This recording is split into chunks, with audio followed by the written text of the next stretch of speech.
if you hear me.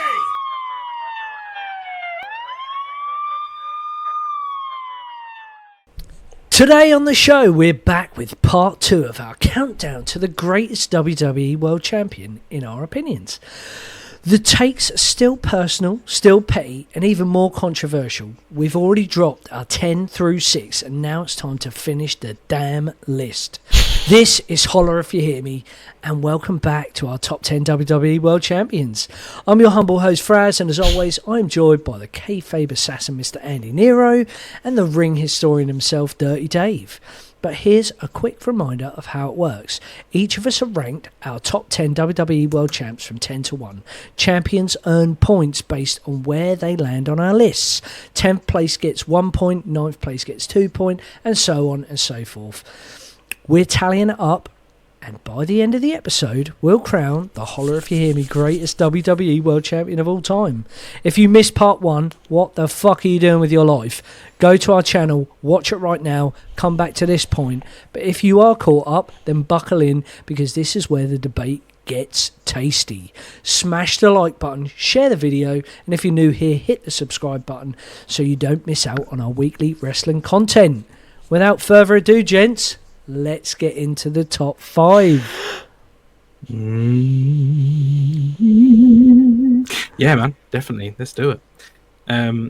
I believe, Fraz, you have the floor, in fact. So you may go ahead and give us your number 5 answer. Oh, okay. I love that. Well, if I said I hear voices in my head, you wouldn't think that I was just some ridiculous madman. You would think of Randy fucking Orton, the Viper. And if I was that way inclined, I would lust over him every single day. This is how cold, clean, perfect he was in the ring. The man, from the very start of his career, looked like he belonged at the top. Every move is crisp, every poise calculated, and when he was a heel, he was unstoppable. I've been with Randy through it all, and I know Dave has as well. Evolution, legacy, the legend killer, the sadistic bastard that punted people's heads in.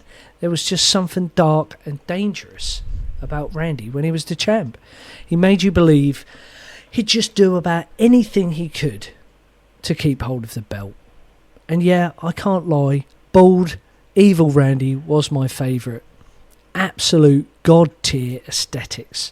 And sooner or later, it's going to happen to me too, boys. His feuds with Cena, Triple H, Daniel Bryan, Edge, every single one felt personal. Whether he was methodical or explosive, babyface or a bastard, Randy Orton has always been one of my favourites, and that is why he is the 14-time world champion and in my top 5-time. Perfectly said. Perfectly poised and perfectly weighted there. I could not agree more. I think he definitely deserves to be in someone's top 5, and it may as well be yours. It's a very, very good pick to have Randy Orton in your Booker T spot of 5-time champion. Well done. Can I just ask, did someone go Edge sarcastically when I said that? No, I forgot that because it was rated RKO, wasn't it? Okay, now. Although the greatest match of all time of 2020 wasn't necessarily the greatest match of all time. They wanted it to be, but it wasn't. But it wasn't also for a title, so it doesn't matter. It doesn't count. It's all good. Exactly.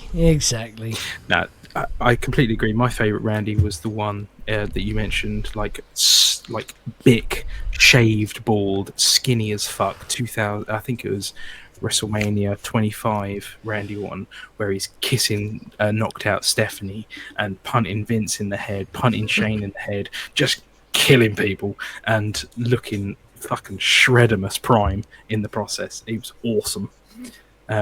Yeah. I still like Evolution Randy. Just think he was absolutely awesome. Absolutely just nailed that group. That absolutely made him fantastic Intercontinental title reign, actually. Probably. That deserves to be up there in one of his best title reigns, actually. But yeah.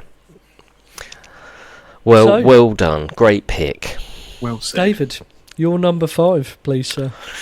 Well, my number 5 is not a 14-time heavyweight champion of the world, and hasn't been there for 30 years. But it is someone who brought me back to wrestling quite recently, in more modern reasons. He had quite a long title reign quite recently. He's a 6-time champ, but it was the bloodline angle. And you do need to acknowledge him. He is Roman Reigns. Went from being the most boring, most overpushed, fake wrestler since John Cena to this absolutely incredible statue, pillar of the business that made everybody watch. Every single match is main event, made that title mean more than anything I can ever remember it meaning. Made everyone else look good, even while still winning. Not burying them, winning. What you just can't take away from this guy, and what he did. Long-term storytelling. I watched him at Clash at the Castle. We went to see that live. Great match with Drew McIntyre. Amazing entrance, fantastic music. Just great all-round story. So for me, it's Roman Reigns. He's got some titles. Obviously, he beat Dean Ambrose, Survivor Series 2015. Defeated Sheamus in a title versus career match on Raw. The big WrestleMania 32 match that he beats Triple H. The winner-take-all match at WrestleMania 38. And obviously beating Brock Lesnar at SummerSlam 2018. But for me, his most recent reign, that's what it's all about. Saved wrestling in a lot of ways, and we've never been more profitable than we have been thanks to that bloodline reign. So Roman Reigns is my Booker T 5-time sucker champion. Now, can you dig that? I certainly can, because it was my number 6. Not Love near. him. He's I mean, and Love just him. I mean, he's just gorgeous as well. So what more can you He's say? a fucking good-looking bloke. Yeah. He's a beast. Nah. It's Roman Reigns, man. He's got to be in the top 5. Top 10. Sorry, Fraz, as you had him in top 6, but, never mind. Andy. Right, well, my number 5. Is Roman Reigns. Time to play the game.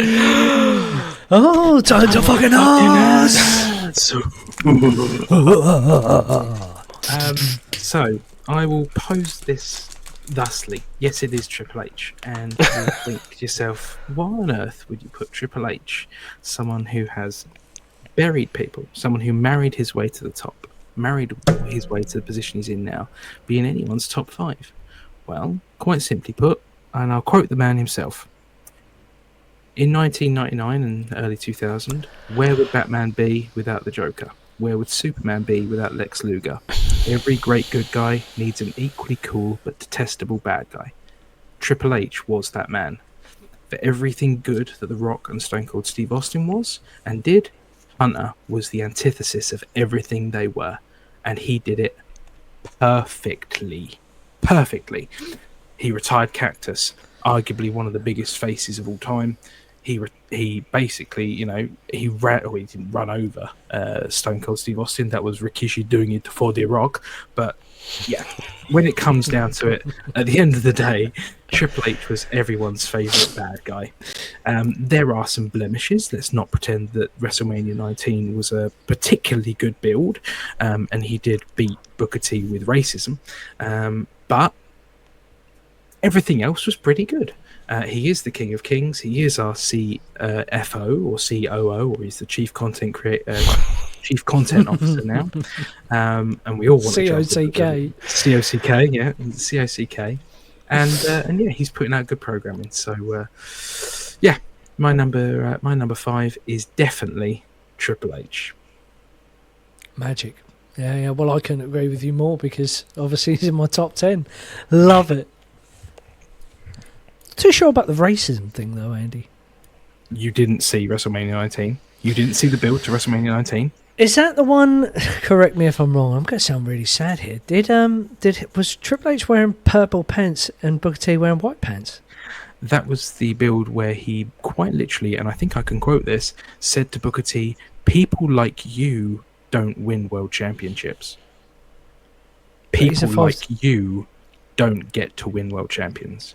No, Like he obviously he didn't know what literally, he's talking he about, brought did he? up the fact. He brought up the fact that Booker had been incarcerated, done for theft, done for larceny, and loads of other. He'd been inside, and actually, like they, obviously, I know it's Vince, but you know, Hunter's the one there doing it, doing the talking. So yeah, but he won via racism, and he kicked out of a Houston hangover, which I don't particularly like. Well, nowadays everybody kicks out of everybody's finisher, so it wouldn't have mattered. Indeed. You know, but you know, I actually think the funny thing about that match is he hit a pedigree, and then 35 minutes later he pinned Booker T. That as well. There was like this monstrous wait, and everyone's like, "Oh no, he did win." Oh, okay. And then yeah. He really, what should have happened, because they had no one to fight him, because the Scott Steiner versus Triple H was supposed to go to match number 3, but it was number 1 and number 2 was so bad they scared and pivoted away. Really, they should have just had a mystery opponent come out, and it should have been Goldberg, and actually Goldberg should have beat Triple H at WrestleMania and then started his title streak, and then Triple H should have chased him for it to get it back as a heel. But anyway, we can't go back in time. I'm not saying I would have liked that, I just would have preferred it overall, looking back at it. But anyway, yeah, I agree. Triple H is the fucking man. Number 4, David. Is it Triple H? 1, 2. Is this on? Down, I'm going to avoid racism, and I had to go with a different theme to him because Andy stole mine. So I'm going to be slightly less controversial. But yeah, it's the 14-time World Heavyweight Champion, who, for me, absolutely made wrestling in the late 90s. I loved Triple H, even when he was posh. I think from 97 onwards, he really was solidifying himself as far as I was concerned. Loved him in DX, and then really got his groove in 1999 when he said, told JR, "I am the fucking game, JR." And then from there, it's just no turning back. Now, not enough for Austin to put him over at SummerSlam. We had to wait till the next night on Raw when he beat Mankind with Shane McMahon as the guest referee. So that was his first title. He then won a six-pack challenge at Unforgiven, the first ever six-pack challenge, really, in 1999. And I seem to remember it was The Rock, the British Bulldog, the Big Show, Kane, Triple H, God, and there was someone else, and Austin was the guest referee. But anyway, and he then beat the Big Show on the first ever Raw of the new millennium. Or, well, there can only be one first ever Raw on the new millennium, but the 2000 first ever Raw of the year 2000. Beat The Rock in an Iron Man match. Beat Chris Jericho at WrestleMania 18 after that amazing return just before the Royal Rumble in 2002. And not only did he have an amazing return on Raw, he had a fantastic return in that Rumble. That, as a matter of fact, his entire entrance lasted 2 minutes, and they had to bring someone else out almost straight away. Phenomenal. He's beaten Randy Orton at No Mercy 2007, Randy Orton at Backlash 2008. He's won the title inside an Elimination Chamber in 2009. He won the Royal Rumble to win the in 2016 to win the title. Only the second time that's ever happened. Ric Flair won it in 92, Triple H won it in 2016, when there was no one available because everyone had gone off with some sort of crap injury, and the build to WrestleMania 32 was looking disastrous as everybody was out injured. Who comes back to save the day, number 30 in the Rumble, and save WrestleMania? It's Triple H. The World Heavyweight title, obviously, he's won that.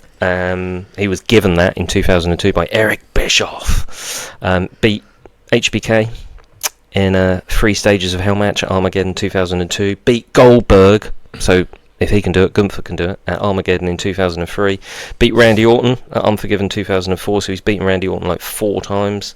And then again, he won a second chamber in 2005 to win it. So what can you say? Hell in a Cells, 6-pack challenges, street fights, WrestleMania main events, Shawn Michaels, Goldberg, Unforgivens, they're everywhere. He's done it all. He's beaten absolutely everybody to win the title, but not only that, he's beaten absolutely everybody to retain the title. He is the 14-time World Heavyweight Champion. He's the greatest. Not good enough to be number 1, but he's still the greatest. He's the greatest number 4. And he's not racist. He is. Well, he's high.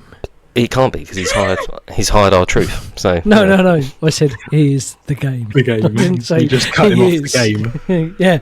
You just love to cut me off, guys. Fuck's sake. You just He is the game. You've made me sound like he is racist. He's not. He's the game. Jesus. If you left an uncomfortable silence, make it sound like you're calling him racist. That's your problem. Just love the sound of your own voices, you two. Fuck me. Sorry, what's that, Mr. 10-minute intro? And then you got to pick first?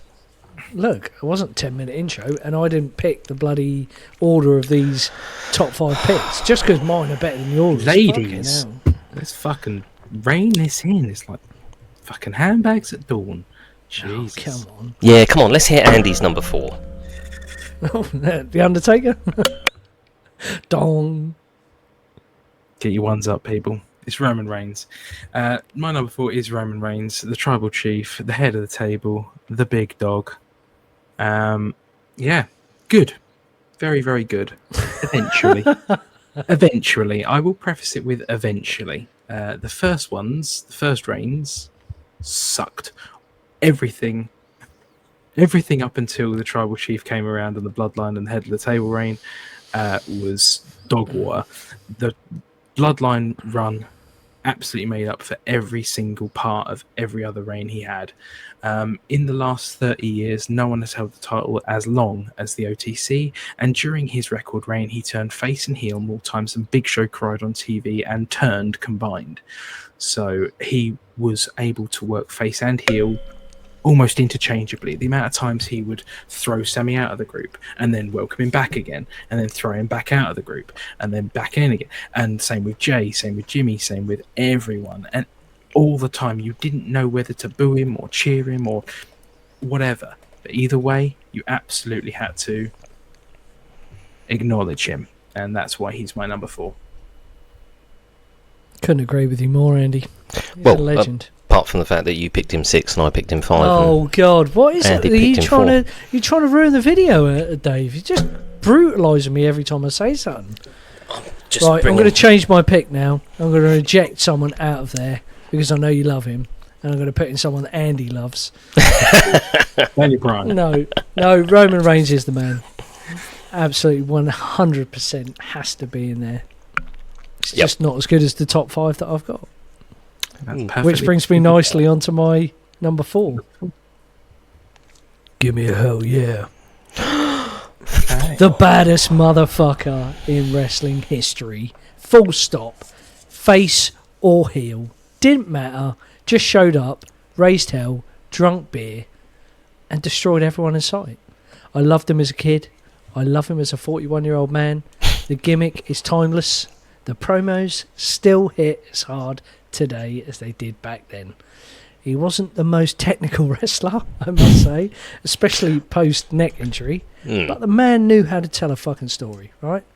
Every feud felt personal, every match felt like a fight. His stuff with The Rock, Mick Foley, Triple H, Taker, Kurt, Jericho, HBK, all iconic. Even Bad Blood against Kane, I mean, I can't even remember if he fucking won the match. I don't care. It was just pure quality. Whenever Austin was on TV, it felt badass, especially with the titles. He delivered legendary matches, legendary feuds. He didn't need a dozen reigns. He changed wrestling forever. He made wrestling fucking cool. When he had the belt, the company was on fucking fire. When he didn't, he was still the fucking man. And that's the bottom line, because Stone Cold Farid Youssef said so. Well said. Well said. Yes. Everything you just said is exactly right, and it's why I put him slightly lower down on my list. Who's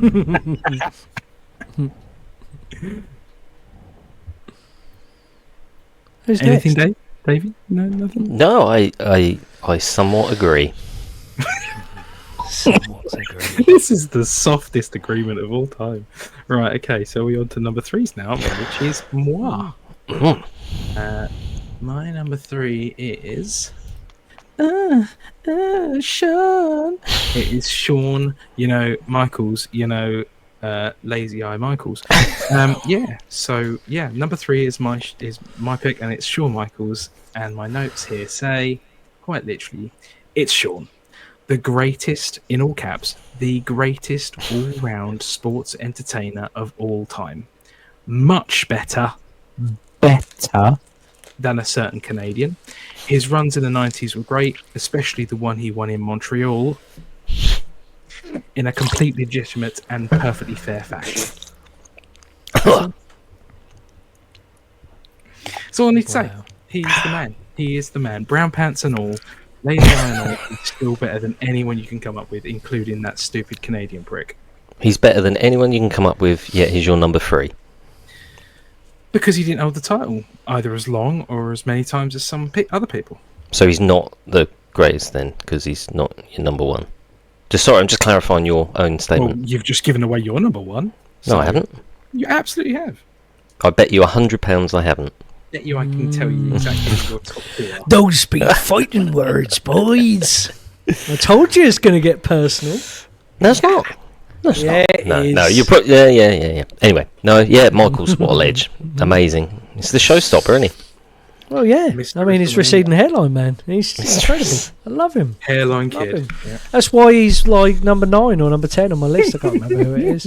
But yeah, he's great. Number I love 7 him. on mine. I think it might have been 8, actually. 7. Anyway, let's go to my number 3. Because he is my modern day Bret Hart. But cooler. A lot more evil. And he has got drip to boot. He is Seth freaking Rollins. My God. The man is evil, godlike. I fucking love him. This is my personal top 10. Thank you, Alfie. I was just cutting a promo on Seth Rollins. Might have to edit this bit out now. Go on. He just wanted to say goodnight. Excellent. Well, Seth Rollins is my number 3, and this is my personal top 3. You boys are not going to agree with this, I know. But from the moment when he cashed in his Money in the Bank, which is the greatest cash-in of all time, we all knew he was destined for greatness, right? Technically, he is almost unmatched. Almost unmatched. There are 2 people who are better than him. However, he can adapt, can't he? He can chain wrestle. He puts his body on the line. He is been top of the game for almost a decade now. He has reinvented himself more times than Andy's changed his pants today. The architect, the authority, the Messiah. How many times did you visionary. change your pants? Lots of times. You don't obviously know Andy too well then, do you? And his heel turn when he was in the Shield, momentous. His feud with Triple H, masterclass. And his Lex Luthor versus Superman arc with Roman Reigns is undoubtedly one of the greatest stories of our generation. Seth Rollins isn't just one of the best ever, he is the best on certain days. He would have been my number 1, and sometimes he is. However, he's number 3. I love Seth Rollins. AJ Styles match 2019. I'll leave you with that. This is where you should all be singing his theme song.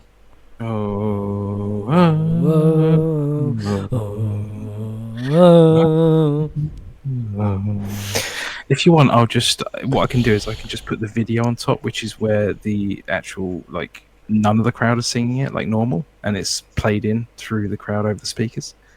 No, I'm throwing shade. I love Phil Brooks. I love Seth too. He's excellent. I love the cash in. The cash in at 31 was everything that boring ass match needed, and it brought that San Francisco crowd completely to life, and just changed everything. I would say even before then, I think he changed everything when he hit them back in the 2 boys in the Shield in the back of the head with a chair. I think that's when the game changed, and yeah, everything since then has been gold. Yeah, he's absolutely quality. It's no doubt he's got the best cash in ever, and he's one of the best in the ring. He's not in my top 10 though, because I I just can't. I can't. None of his reigns stick out as a highlight. That's fair play. But I absolutely love him. I think I said on previous videos, you know, it's Randy Savage, Shawn Michaels, Seth Rollins for me. You know, that he's there. He's in that group. In terms of just being an outstanding all-round performer, probably the best. You know, probably the showstopper on the show. You know, you watch a pay-per-view of Randy on, he's going to steal the show. You watch a pay-per-view with Michaels on, he's going to steal the show. You watch a pay-per-view PLE with Seth, he's probably going to steal the show. I just can't quite picture a title reign that you loved. Yeah, I mean, I suppose the problem was he was fighting people like Cena, which, you know, I wasn't really keen on. And the unfortunate incident with Sting was not his fault, but, you know, they just kind of damaged the reign a little bit. And then, of course, he got injured.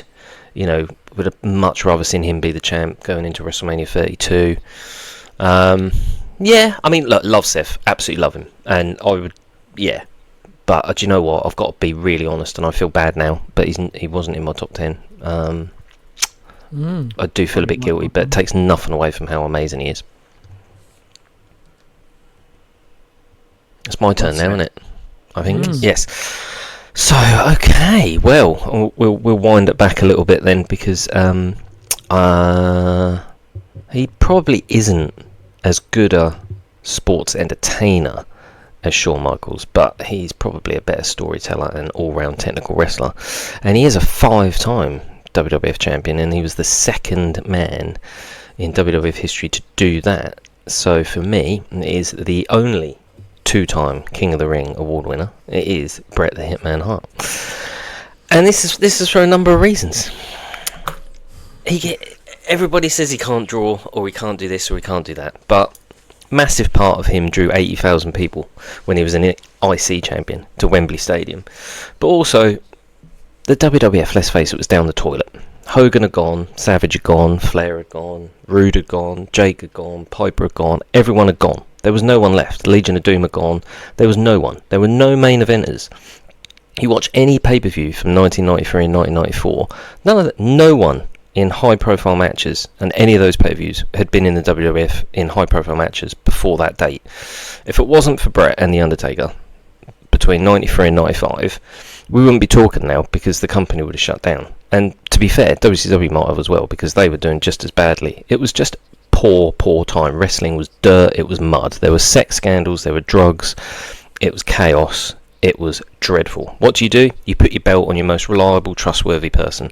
Squeaky clean, whiter than white, or pinker than pink. But thank God they did, because he did keep the place running. He beat Ric Flair in October of 1992 for his first title. He won the title at one of the biggest WrestleManias, a milestone at WrestleMania 10 years in the making, when he defeated Yokozuna to recapture the title.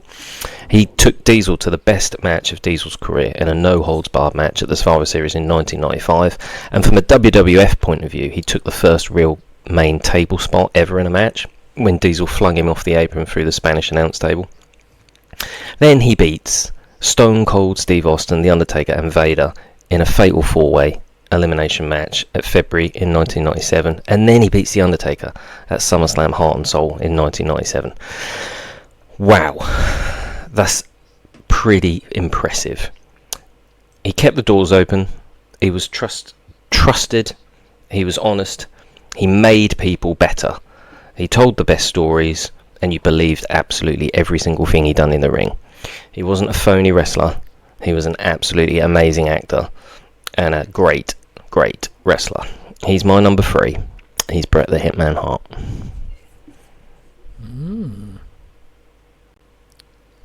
I'm going to leave Andy to talk about his He won't. thoughts on this one. It's going to be dreadful. Do you know Brace for what? impact. Right. Okay, no. I'm gonna give you the turn of the century. I have watched quite a lot of Bret recently, and I am turning a bit of a corner on him. I hate him now more for the bit than the actual hate. He is excellent. He's excellent in the ring. He's excellent out of the ring. He's, in my opinion, one of the greatest guest characters Simpsons ever had. And I remember him being in what was that cartoon called, Was it Hulk Hogan's something or other? Oh yeah! Oh my god, the Rock and Wrestling Connection or something horrific something like that. It was a cartoon, but he was in that as well, and I'm pretty sure it was him who voiced him. And you know, I do have a lot of love for Bret. I was actually pulling for him in SummerSlam '92.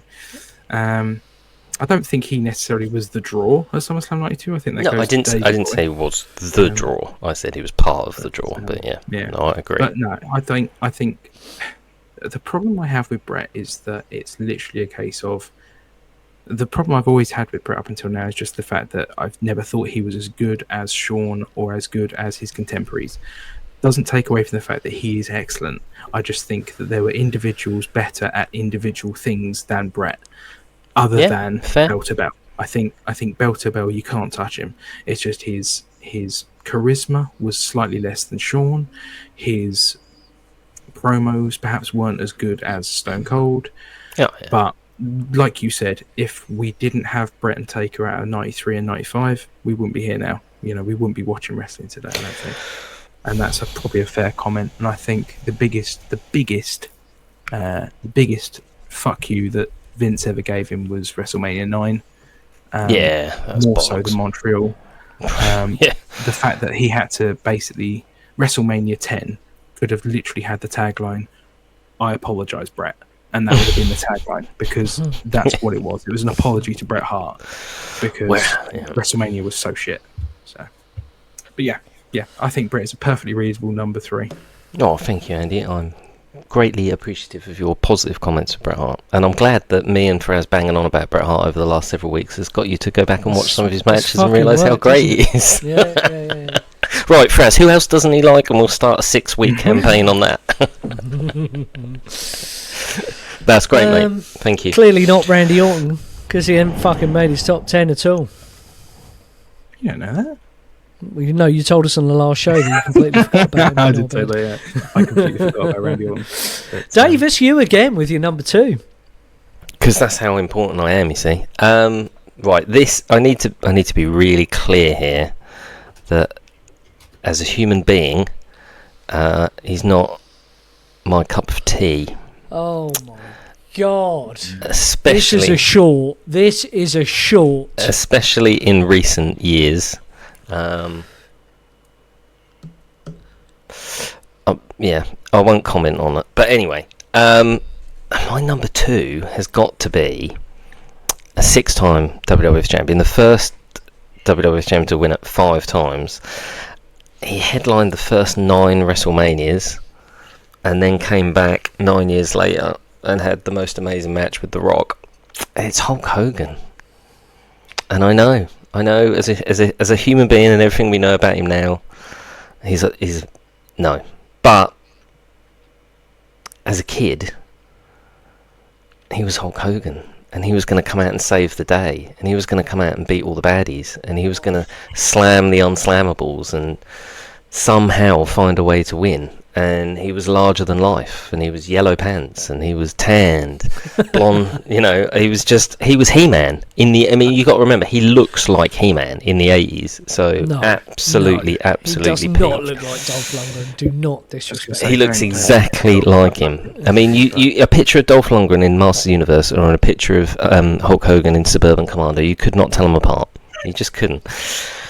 But anyway, so let's just keep it factual. So let's talk about Thunder Lips. Yeah. He had a 4-year title run from 1984 to 1988. He beat the Iron Sheik, who'd had the title for a month, who'd beaten Bob Backlund, who'd had it for 6 years. We then launch the Rock and Wrestling Connection and Hulkamania, and we then build towards the first WrestleMania, WrestleMania 1, which, let's face it, is the reason we're all watching wrestling now. There's reasons we're still watching wrestling, but this is the reason we started watching wrestling, because wrestling became popular because of the surge with Hogan. Headlined those first 3 WrestleManias, obviously WrestleMania 1, massive tag match with Mr. T, loads of people involved, it's carnage. WrestleMania 2, steel cage match with Bundy. WrestleMania 3 against Andre, that's what solidified everything. Actually, I think the best Hulk Hogan match you'll ever see is when he wins the title for the second time against Randy Savage at WrestleMania 5. The Mega Powers explode. It was a whole year build to it. Absolutely fantastic. Go and watch it. even if you don't like Hogan, Randy Savage puts on an absolute masterclass easily. Randy Savage gave Hulk Hogan and the Ultimate Warrior their best matches ever, hands down, not even up for debate. Then we start getting a little bit hokey. He wins it from Sergeant Slaughter at WrestleMania 7 in the Iraqi war had just started, the Middle East, so it all got a little bit political. Then it gets really silly. He beats The Undertaker at Tuesday in Texas, like 2 days after Undertaker beat him at Survivor Series. Then it gets really silly when he beats Yokozuna at WrestleMania 9. And then the toughest championship he's ever won by any stretch of the imagination. 2002 Backlash, he beats Triple H. I mean, that was a hard-fought match, let's be fair. But having said all of that and taken the mick a little bit out of some of those title wins, he was the champ because he was the most over person. They tried putting it on people, it didn't work. The only person they put it on when it did work was Savage, but that was never going to be long-term. That Hulk Hogan run that built WrestleMania, that solidified the WWF, that took the WWF outside of a little North American territory in New York, that took it national, that then took it worldwide. I mean, I remember hearing about wrestling in 87, 88, and my friends had like Hulk Hogan and Andre the Giant cards. You used to go and get like, like you get like football cards and stuff. You used to get wrestling cards from the newsagent. I mean, that's insane how quickly that company grew. And that's all because of Hogan.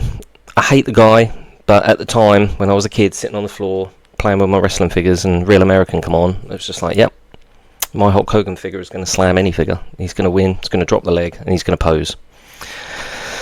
Because that did work for him, brother. So that's my number 2 pick.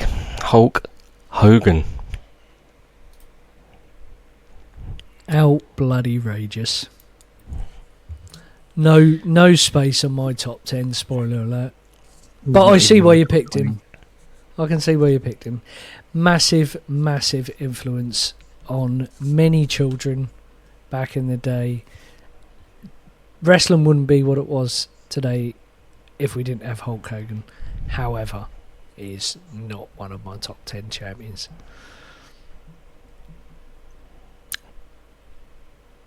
I do not speak unless I get in trouble. So, in the great words of Jose. So, over to Fraz for his number 2. Oh, no chat about Hogan from Andy, okay. Well, Andy just said he won't say anything because get in trouble, yeah. I'll get in trouble, I'll get kicked off YouTube if I say too much, big man. So you carry on. Oh, bloody hell. Not a positive word to say about him. I hate that man even more than I ever hated Bret Hart. Look, I'm going to just jump in here. I don't hate Hogan. He's a fucking knobhead for what he's done recently. Doesn't take away the fact that he was a legend back in the day. He just doesn't make my top 10. It's personal list, isn't it? But my number 2, as you're all eagerly awaiting, Dave has already said it. It's Bret the Hitman Hart. He was my favourite growing up. He was my brother's favourite growing up. And for me, my top 3 is all about technical wrestling. I'm a whore for it. And Bret was a master. Every wrist lock, every headlock, every elbow, every drop kick, every sell, all looked real. No wasted motion, no overreacting, just pure wrestling. He made everything mean something.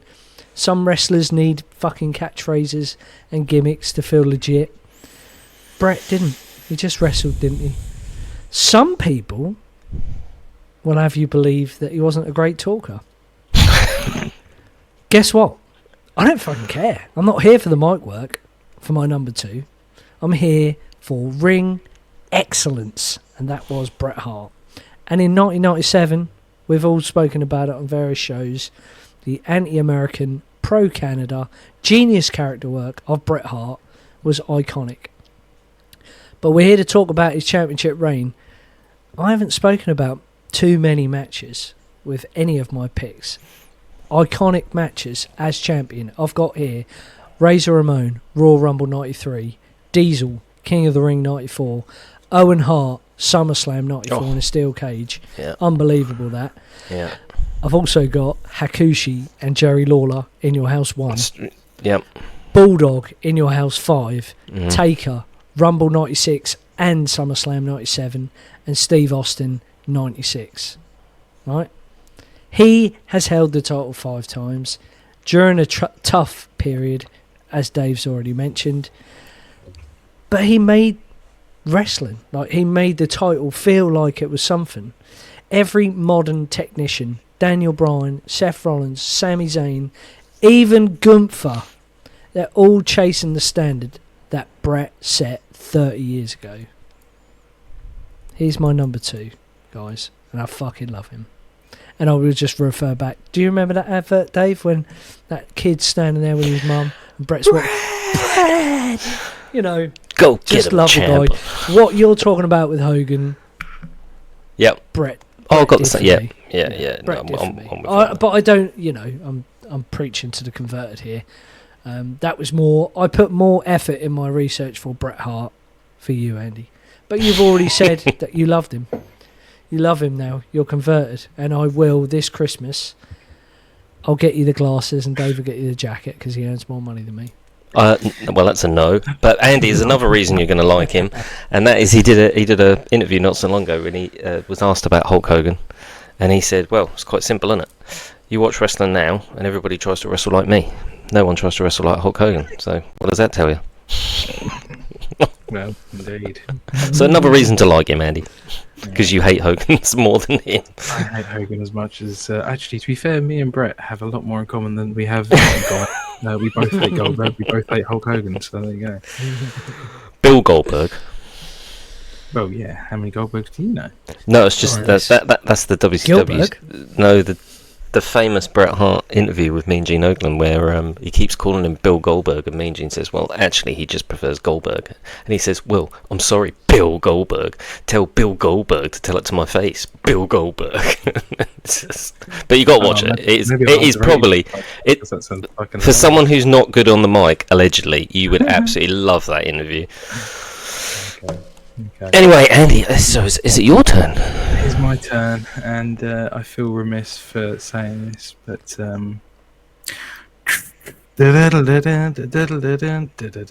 it's CM Punk as my number 2. Yeah. And you might think, why have you got someone who's so recently fucking not like recency bias in your top 10, let alone your top 3?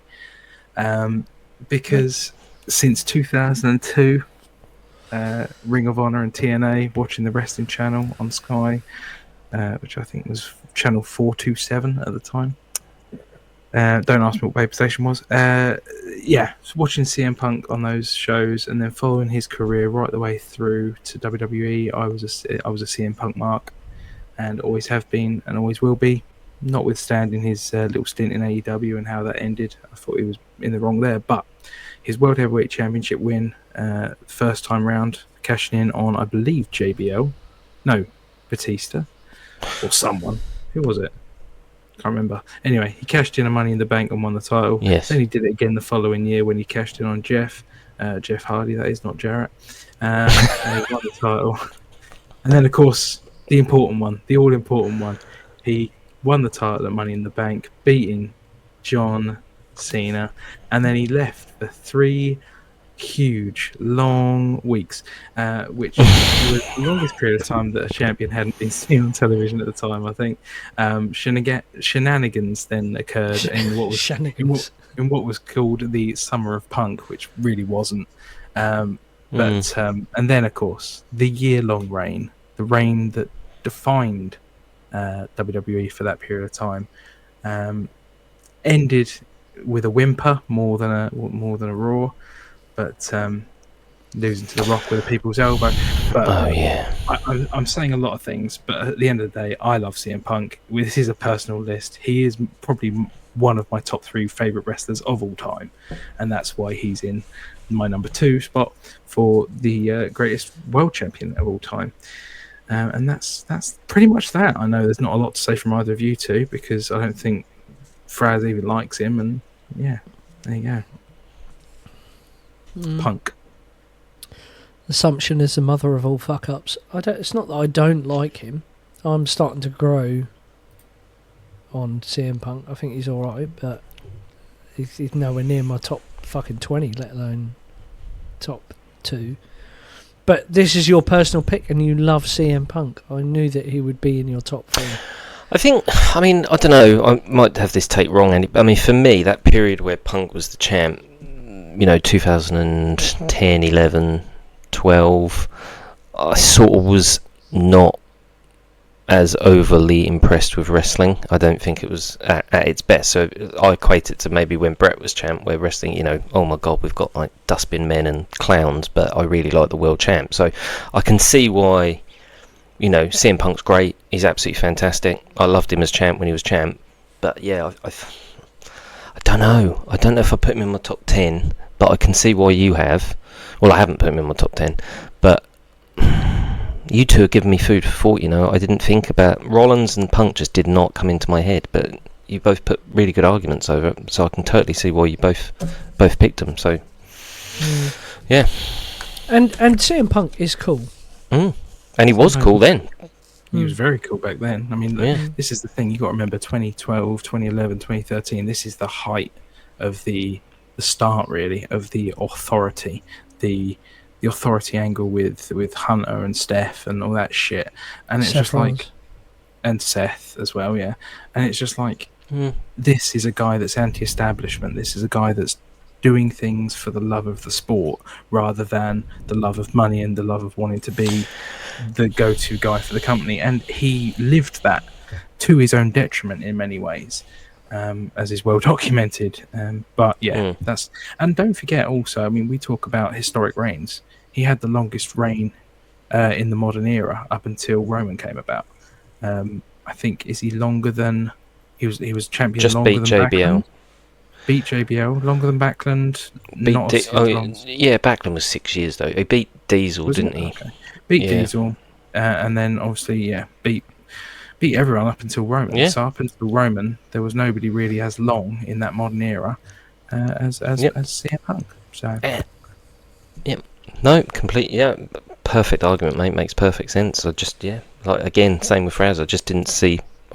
Seth didn't pop into my head, and neither did Punk. But yep, great pick. You're number 1, Andy. We are. Hold on. We are down to our number 1. That's incredible. It's almost all over, people. It's almost all over. This is an important one. The never seen 17. That's all. That's all. That's all you need to say. That's all you need to know. For 25 years, this man has been at the very tippy top of the industry. And even in 2025, he's still killing it. Week in, week out, or sometimes week in, week out. Doing great character work. Being the main attraction of the show. The main attraction of every single town he goes into. Across every possible facet of entertainment. Film, TV, and wrestling. It's John Cena. John Cena is the greatest world champion WWE has ever produced. So, have you finished? Yep, that's it. I'll just say this. I think his current title reign has surpassed 9 of his other title reigns in length, time. 17 reigns. He's in my top 10. WWE champion. Yeah, he's my 10 as well. Yeah.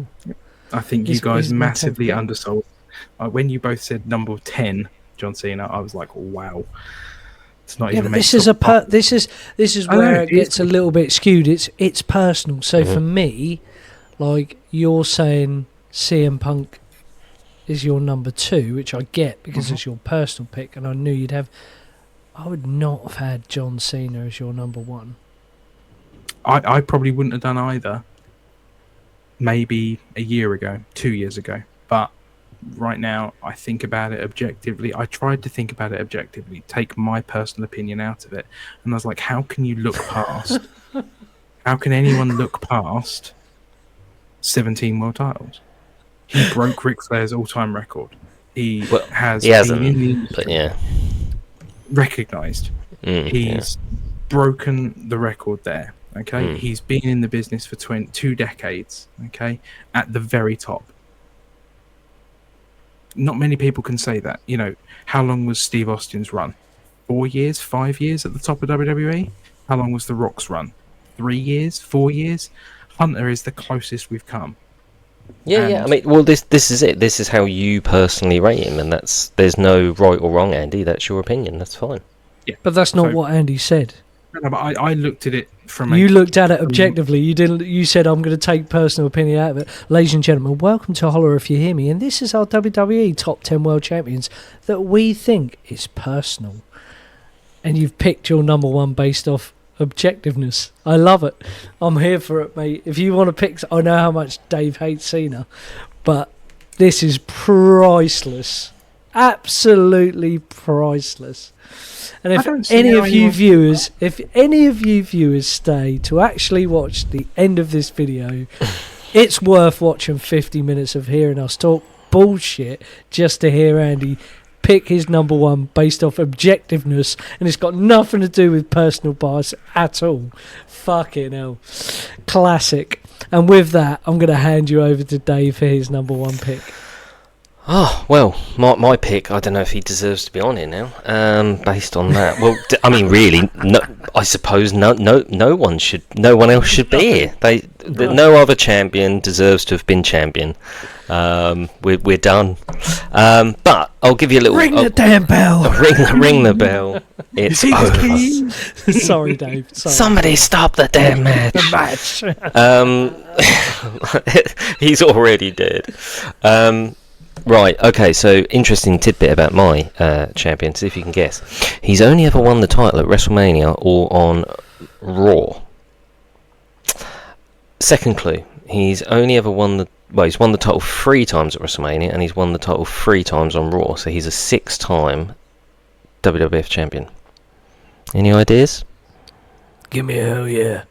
Yes, well done. It is Stone Cold Steve Austin. It has to be, doesn't it? Because let's face it, when we wrestling's wrestling because of Hogan. The WWF survived because of Austin at its biggest threat.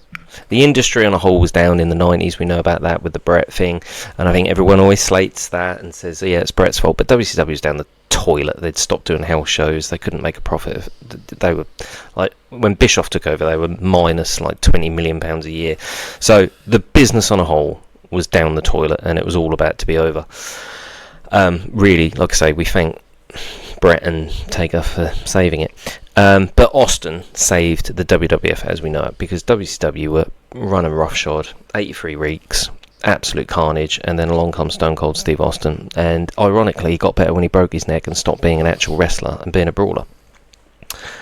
He's the highest drawing champion of all time, certainly up to that point. You can't probably measure that against someone's 25-year longevity, but I mean, the Austin 316 t-shirt is still the biggest selling t-shirt in the history of wrestling now. He beat Shawn Michaels to win his first world title at WrestleMania 14. He then beat Kane on the Raw after the 1998 King of the Ring, after he lost it in the first blood match. He's beaten The Rock twice for the WWF title at WrestleMania, 15 and 17. He beat The Undertaker on the Raw after the King of the Ring 1999. And he beat the Olympic gold medal Lust winner, Broken Neck Man, Kurt Angle on Raw after Unforgiven in 2001, where he'd actually lost it the night before. He's Stone Cold Steve Austin. He's the greatest of all time. He's the best heel face you've ever had, and he's the best face heel you've ever had. Yep, you heard that right. When he was a face, he wrestled as a heel. When he was a heel, he was doing face stuff. Crazy, but it worked. Anyone that can sing on a banjo with Kurt Angle and then go out and get the biggest boo of the night, pretty impressive. Anyone that can smack someone over the head with a chair and get the biggest cheer of the night, pretty impressive. Pretty telling when you're attacking Bret Hart from behind with a chair and you're getting cheered and he's getting booed. But that's Austin. Saved the company, made the company more money than it ever made. Yeah, okay. Realistically, his title run from 98 to late 2001, that's not a long period of time. But it was enough to save the company and revolutionise wrestling and put another company out of business. The biggest competition you've ever had, you put out of business. He's got that on his resume. He was the champ when that happened. It's Stone Cold Steve Austin. And no, he wasn't a champion for 25 years. He wasn't a 17-time champion. He started in Dallas, Texas in 1989 in front of 500 people at the auditorium. But he's the greatest of all time. Every house show, every pay-per-view, biggest numbers they've ever done. Selling out house shows, 25,000 people at house shows. Go back and watch a Raw from 1998 and actually just remember how packed that crowd was. We watched Green Bay last Raw the other night. 6,000 people. Don't get me wrong, the arena looked good. It was full, but it's a small arena. They were in the Fleet Center in Boston, getting 22,000 people for a Monday Night Raw. It's just never been done, and it's never going to be done again. He was the last champion to be the champion, made by himself, not about the company and not about the brand.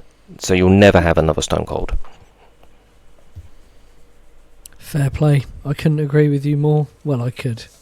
Well, you could, because you could have picked him as your number one. I won't mention it, don't worry. But, you know, it's all subjective to your personal opinion. Correct. Isn't it? Correct. And I took this assignment as my personal favourite, didn't I? And yours is Stone Cold Steve Austin. And I've got the... I can't argue Andy's pick, and I can't argue yours. I've picked Stone Cold in mine, and he is a legend, and he transcended the sport. And I touched on it on mine. He is, well, he's a trendsetter, is he not? He was the first man to really be heel face heel. You hit the nail on the head. Pretty much, yeah. You know, if he tried to be a good guy, everyone fucking hated him. And vice versa. He's just complete badass. I watched a video with him the other day drinking cocktails. Even that is funny. He's just fucking legendary. I think what's so odd about the Steve Austin character, especially in those early days around sort of 97, 98, 99, is that the writing team, whether it was Russo, McMahon, whoever, struck a chord so properly, so efficiently with who their audience were. They understood completely who their audience were. Their audience at that time was working class man 18 to 49 who's fucked off with his boss on minimum wage and getting screwed over at every opportunity by a nation and a world that wants to screw them. Steve Austin was the everyman. Steve Austin was the one that could say to their boss, "Fuck you, buddy." And everyone wanted to live through Steve Austin, and he had that ability to be everyone. And that was such a revelation. And it wasn't saying your prayers and taking your vitamins or full life, brother. You know, it was something so different and so zeitgeist. That's the word I'm looking for. It harnessed and completely dominated the zeitgeist in every facet. And for that, you have to applaud Steve and the writing team and the people willing to let him just go out and run with it. Just a quick one. Where did you have Austin in your list, Andy? Sixth, yeah. I think. Yeah, sixth. Yeah. I love Austin. I just felt like his reigns, whilst memorable, were never long. But again, that's because at the time, it was in a time where it was hot potato. The only reign I really first-hand remembered was 2001, and the invasion was, for most people, the invasion was on the downturn, you know, the end of WCW. But I still love Steve. Like, I think he's brilliant as a character. If this was top 10 greatest characters, Steve would probably be number one for me. But it's champions, so he's not. I'll give you a compelling argument. Unlike you, Andy, I understood the assignment. This should be, if your favourite wrestler was a champion, they should be your number one, right? We know who this is going to be. You suck. Yeah? Kurt Angle, the Olympic hero, my hero. I don't care what anyone says. This man is the greatest in-ring performer to ever do it. Period. Full stop. End of fucking story.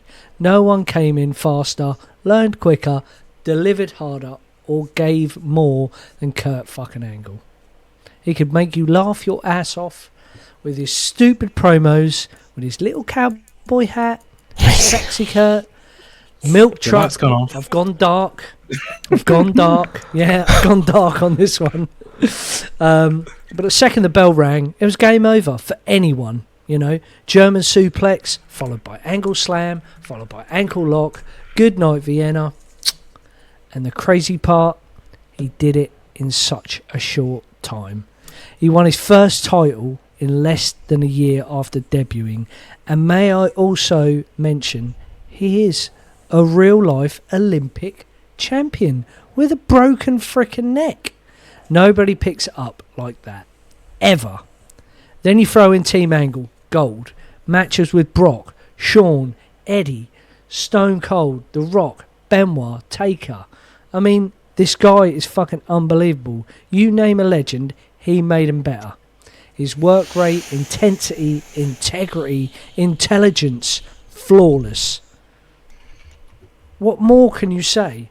If this man is not your number one, if he's not your GOAT, congratulations, you're fucking wrong. It's true. It's damn true. He is my favourite. He always will be. And I will give an honourable mention to possibly the greatest Iron Man match of all time against Brock Lesnar on SmackDown. Pure magic, gentlemen. Kurt Angle is my number one. And I love him forever. It's just a shame he left to go to TNA. Because we could have seen some beautiful WWE matches. Imagine. But his TNA run was quality, was it not, Andy? I mean, I didn't watch too much of that shit.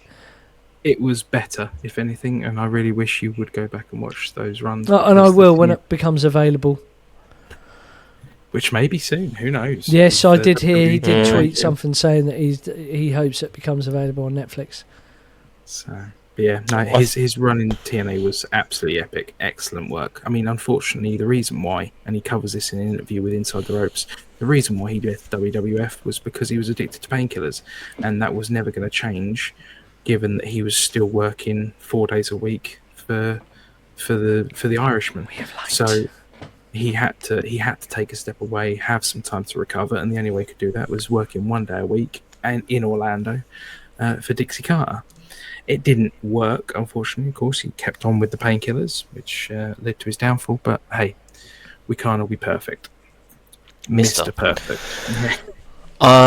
Yeah, what can you say about Kurt Angle? He's absolutely fantastic. It's a great pick. Fraz, I think one of the things you missed out was, he's probably the best at dropping the belt as well. You look at the people he lost to. It's almost as good as the list of people who he beat for the title. But no, Kurt is... yeah, you're right. No one picked it up faster. No one picked it up better. He was a natural. He was, so good in the ring. Made everything look real. Could wrestle anybody. Could wrestle multiple different styles. Yeah, it's just a shame it ended the way it did. But I mean, his TNA stuff was fantastic. But it's always going to be classed as second tier, isn't it? And it's just a shame that we are robbed of 5 years at least of him being absolutely fantastic further in WWE. But yeah, like you say, can't argue. It's opinion. I absolutely respect that because Kurt Angle is phenomenal. There's no arguing that he's phenomenal. Again, for me, similar to Seth Rollins, the reigns themselves didn't do it for me for him to go in my top 10. But I absolutely love the guy. Absolutely phenomenal. Totally get it. Yeah, I think it's difficult to argue statistics with certain wrestlers, and I am basing this off my personal favourite, and he is. If there's a top 3, he's going to be in there. It'll be best high flyers ever, and he'll be in top 3, just because I love Kurt, because I understood the assignment. But if we do an objective top 10, I might pick someone else. What's to say that I don't actually think John Cena is my favourite world heavyweight champion of all time? Like, I didn't say he wasn't also my favourite world champion. I just said objectively. I looked at the statistics. No, you said I'm not looking at this. Watch the video back, ladies and gentlemen. Tune in, because I think we've got a timestamp on this. And he says, I didn't look at this personally. I looked at it objectively, and the list is personally. But I told you I'm all for it. I love the fucking controversy of it all.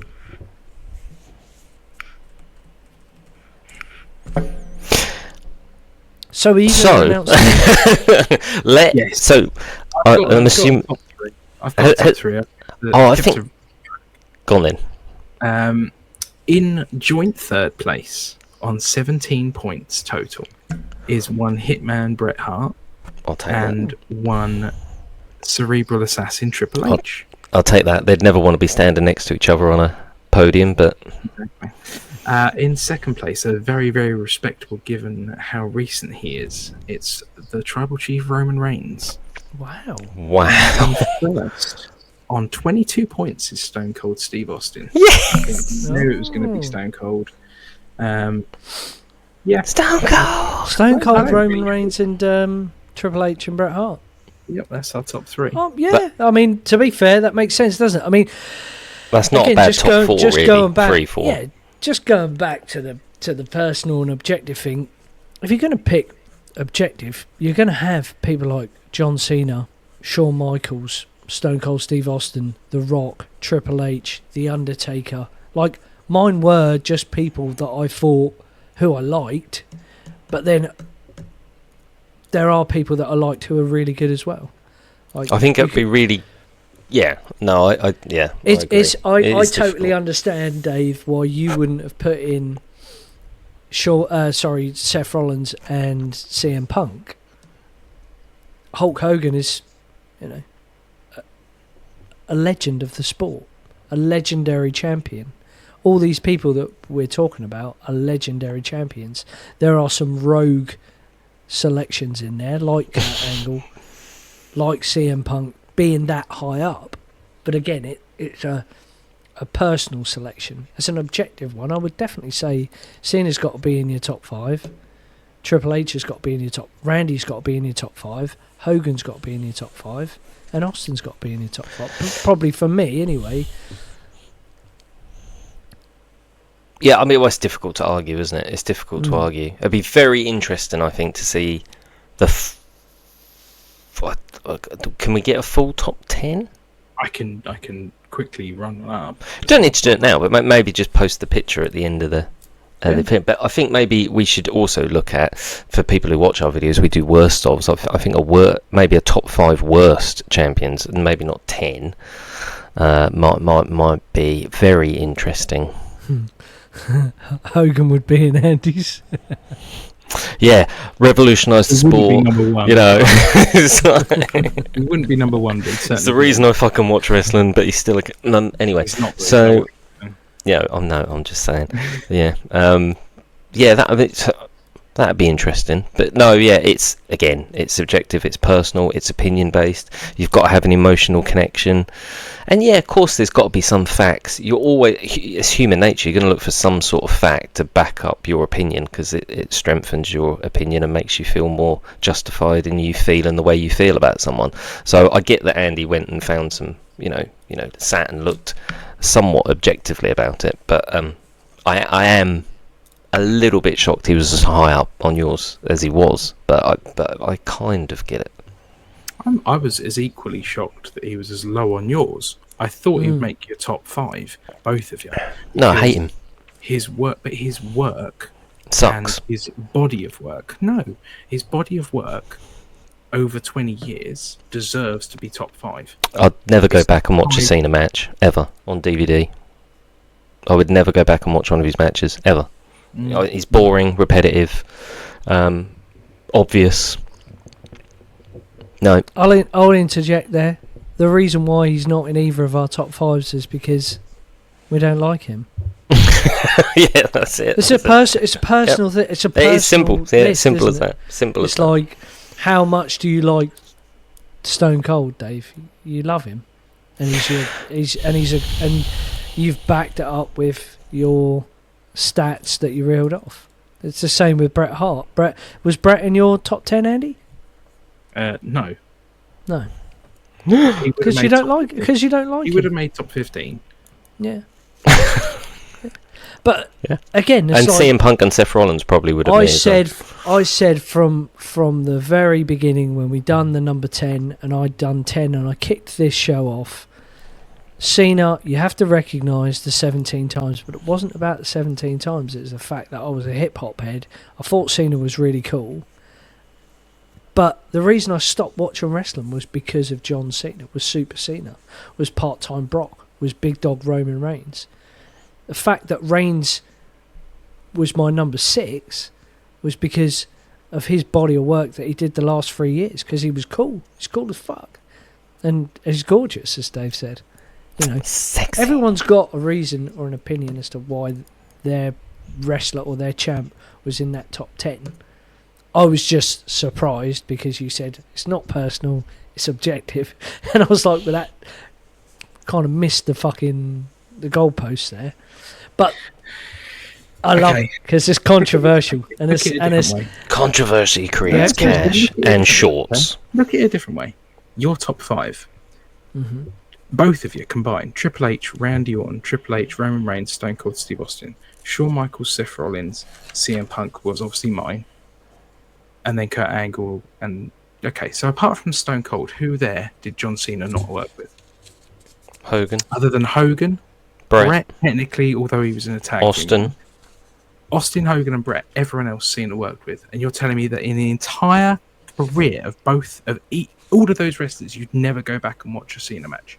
No, I never have. I stopped buying John Cena Randy Orton match, and I've seen them. I'm not missing out. I've seen them. I'm not missing out. I've already seen them. But most people don't have an eidetic memory. No, I don't have an eidetic memory. But what I watched, I didn't like, so I don't want to watch it again. Do you watch films you don't like? Do you watch TV programs you don't like? No, but okay. Tell me a TV program you absolutely hate. I don't hate any particular. What about EastEnders? Do you hate it? Not really. I'm nothing it. So if there's something that you hated, and I said to you, right, go and watch it for an hour every day religiously, you wouldn't do it, would you? Because you hate it. It's the same thing. You to do that. No, but I'm not saying you are, but I'm saying it's the same principle. You're saying I'm missing out on something. That's your opinion. My opinion is I'm not. That's the point, Andy. It's not about being right or wrong. I'm never going to change my opinion on John Cena. What I'm saying is that my reason for putting John Cena as number 1 is no different from your reason for putting Roman Reigns or Randy Orton or Triple H in 4, 5, or 3. Which we agreed with, didn't we? They all work the same way, and they all work together to make matches. Some are more memorable than others. There are matches that Triple H and Randy Orton had together that I could have fucking snoozed through. But there are not many matches that I can say with confidence that I would look back on and say, I didn't like what John Cena did in this match. Granted, there are some that I would. Shawn and him at WrestleMania was actually a decent match. Shawn overworked it. His match against Hunter the year before wasn't a terrible match. Hunter's had more bad matches than he's had good matches. I can't really think of a bad match, an objectively bad match that Cena's ever had.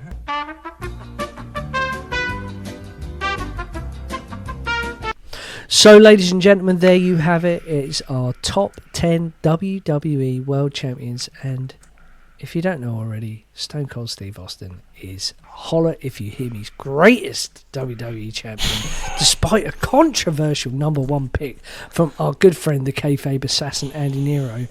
I do hope you have enjoyed this video. I love you a long time. We'll catch you on the next one. Adios, amigos. Sayonara.